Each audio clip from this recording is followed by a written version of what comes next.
Hello, everyone. Meet one of the oldest person in America, Eugene John BALTES, Navy veterans celebrating 110th birthday today.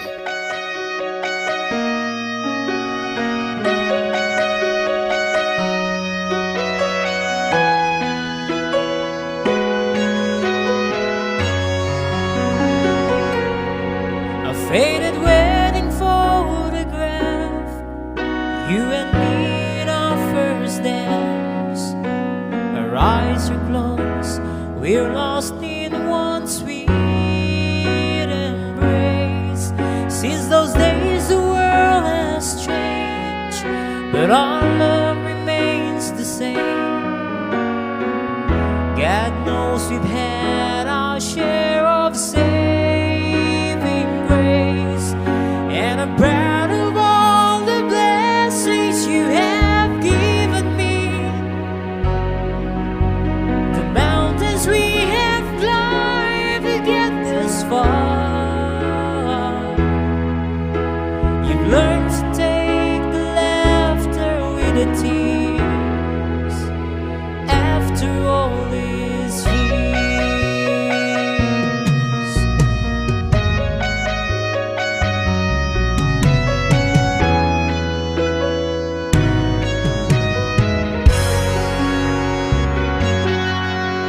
You make it feel brand new after the fires that we walked through. Against the odds, we never lost our faith. In our house, you made our home, where our children all have grown. Precious moments, time cannot erase. Make a living up and down the gypsy highways.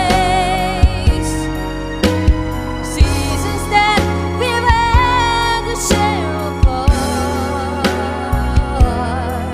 Somehow in my heart I always keep you near.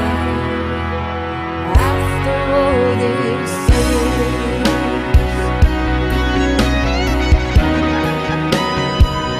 after all these years, you stood by me the days and nights that I was gone. After all these years, you sacrificed, believed in me, and you stood strong. 'Cause with our love, there's nothing left to fear. After all these years,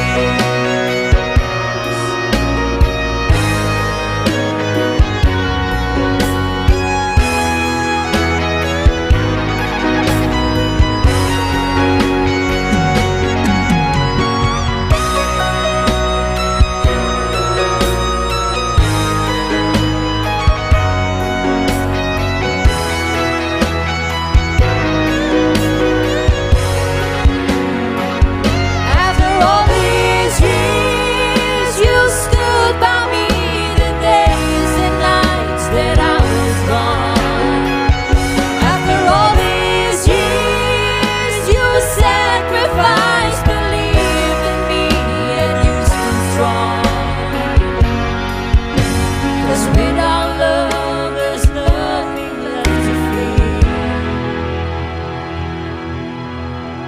After all these years.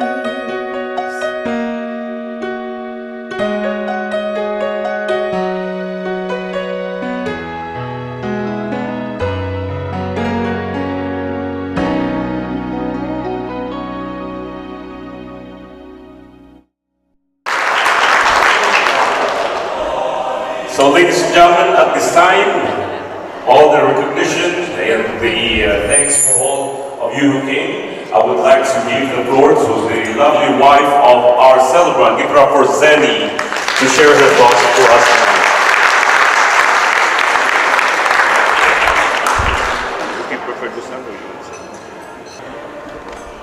Good morning, everyone. And all are welcome to this place. Today, We are celebrating 110th birthday of my husband, Eugene. I have to say in front of you people that he wants to say, that I should actually say his birthday is October 29. But why are you holding it on October 20? I keep explaining to him because of the space limitation. Well, he kept quiet. And after that, when I said we have to prepare for this, prepare for that, and he said, that's too much.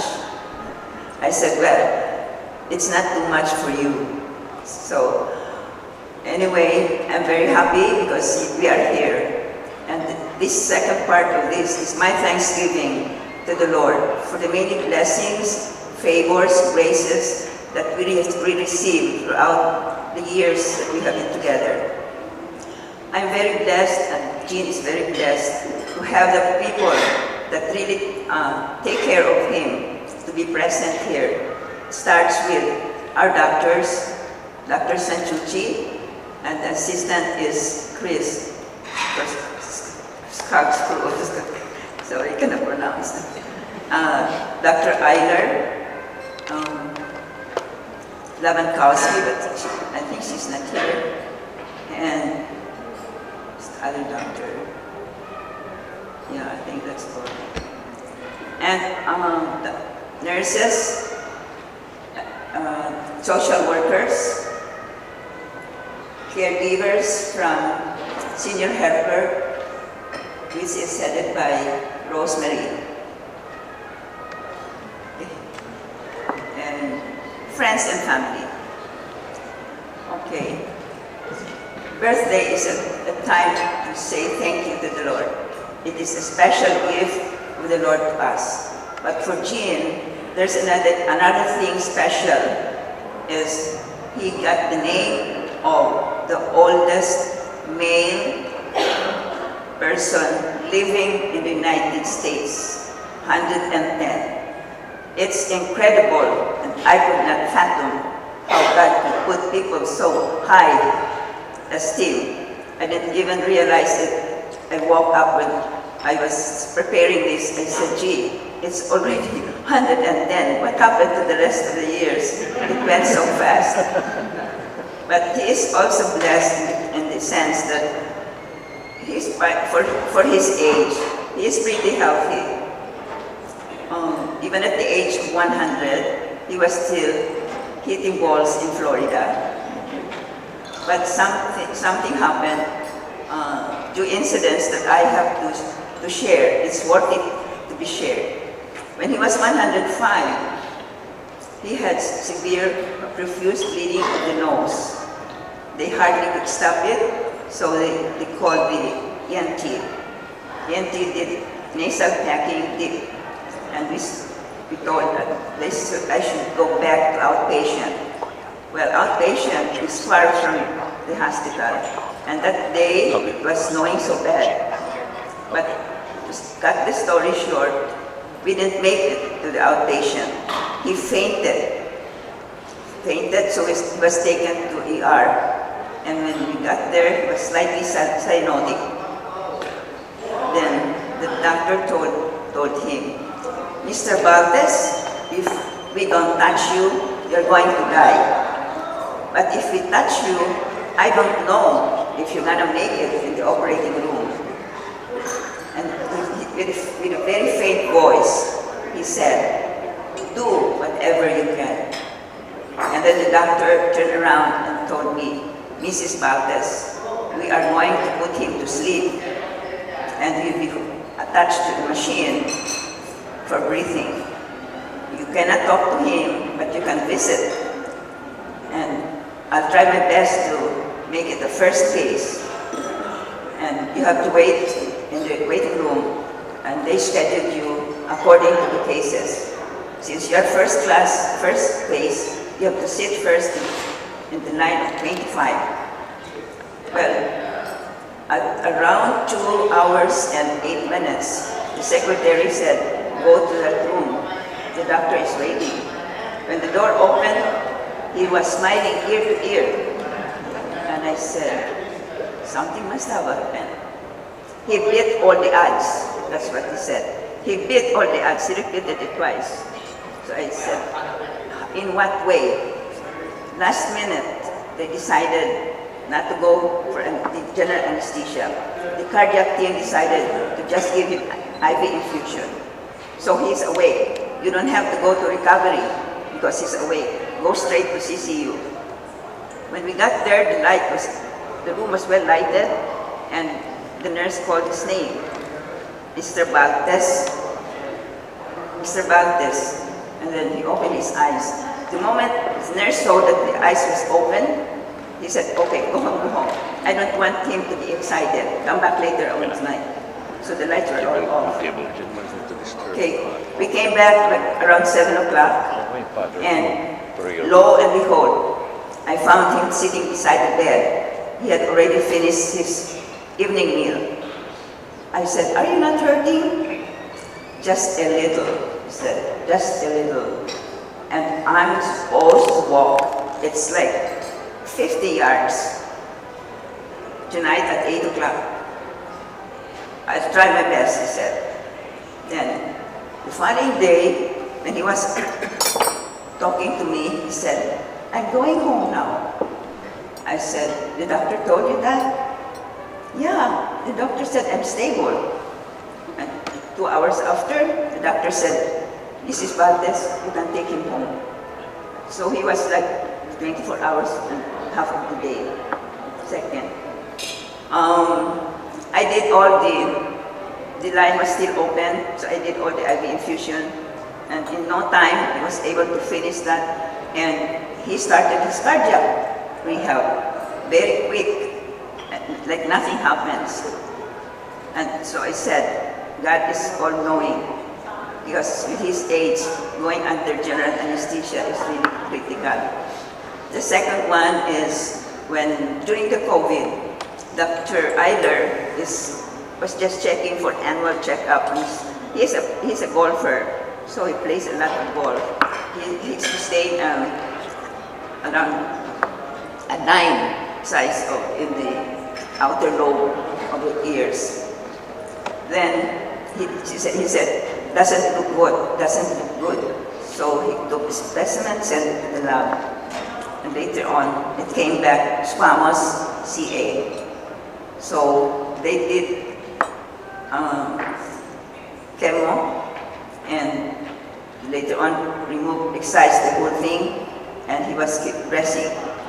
The thing is, I really appreciate Dr. Eiler coming to the house during COVID time, because we cannot go to the hospital. Every single day, he was, after work, he will stop by the house and do the dressing just in the lobby. I'll never forget that. I'm very grateful. And after a week, it almost was okay, so I finished the treatment. And he told me, in 3 months, I would like to check Eugene again. When they did MRI, lo and behold, negative free. So I said, God is so good, because with his age, those invasive procedures are not really well accepted by the body. So those 2 instances is telling me that God has a reason why he is out in this world. Okay, this gathering is very short and brief, but with God, with our moments together, I hope and pray that the special moments will be treasured in your heart, because this might be, we passed this way one time, and we never pass this way again. Okay, thank you, and enjoy, everybody.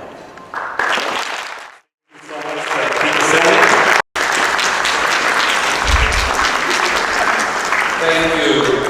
So again, my name is James Stoling, and I have the pleasure of leading a wonderful team at Edward Hines Junior VA Hospital, where we have been most fortunate to care for Mr. Baltes.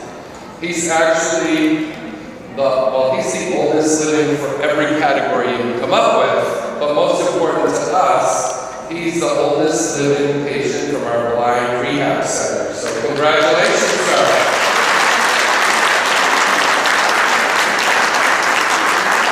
So if you look on your agenda, I'm a little early, and that's because we found out today we have an event that I have to participate in. So this was a wonderful excuse for me to be late. But unfortunately, I do have to be at Heinz by noon. But I do have to say, I've been a leader in the VA for 24 years, and have had the pleasure of leading Heinz for, this is my 5th year now. And this is by far the biggest honor that I have ever had. So thank you, Eugene.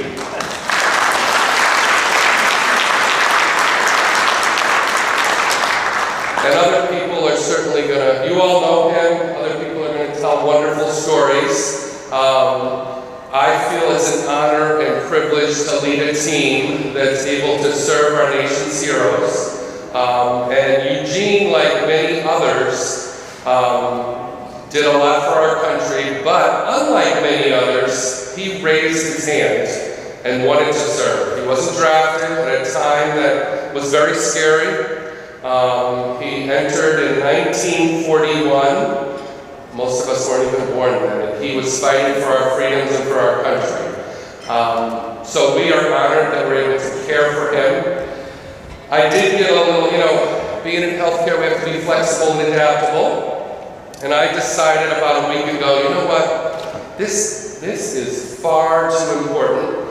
And I decided to get a little brave and reach out to the Secretary of Veterans Affairs in Washington, D.C. I messaged him through our messaging portal and thought, oh, he probably doesn't get his own messages. And I just said, sir, I want to let you know that I have the honor of attending a birthday party on Sunday for what I believe is the oldest living veteran, Mr. Eugene Baltes, and we're fortunate to take care of him at Heinz. And much to my surprise, he answered about 20 minutes later.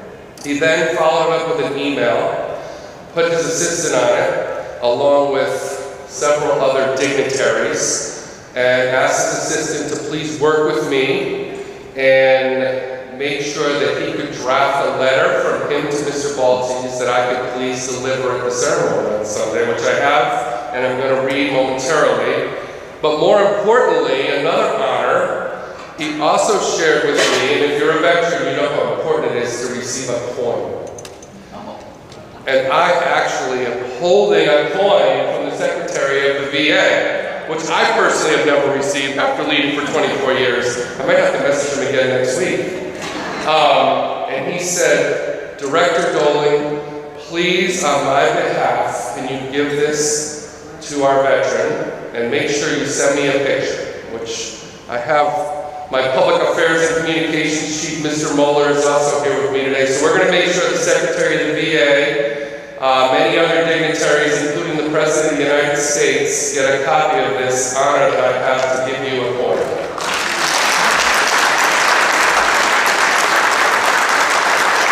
And I know I'm between you and a toast and lunch, so I'll speed it up. But I do want to read the letter that I received to give to Mr. Baltes. Dear Mr. Baltes, on behalf of the Department of Veterans Affairs, it is my pleasure to wish you a very happy and special 110th birthday. Our nation honors your service in the United States Navy during World War II. You are part of the country's greatest generation for your legacy of patriotism and honor. Americans enjoy the blessings of peace and liberty because of patriots like you, who answer the call to defend our nation. We remain grateful to you and your generation for helping defend democracy and shaping the world we live in today. The sacrifices you have made and the accomplishments of your military career are held in the highest esteem. Thank you for sharing your story to help others understand the past and preserve it for future generations. I appreciate your continued commitment to your fellow veterans as a longtime member of the Blinded Veterans of America and to your community through your your work at the United States Post Office. I understand you live by your strong faith and enjoy staying active. You are an inspiration to others and those you have touched. I join your VA Hines healthcare providers, family, and many friends to celebrate you and your service to America. Please accept my coin as a token of our gratitude and appreciation. We feel honored to serve you. We send warm wishes to you for good health and cheer. May God bless you. Happy birthday, sincerely, Dennis McDonough, Secretary of the VA.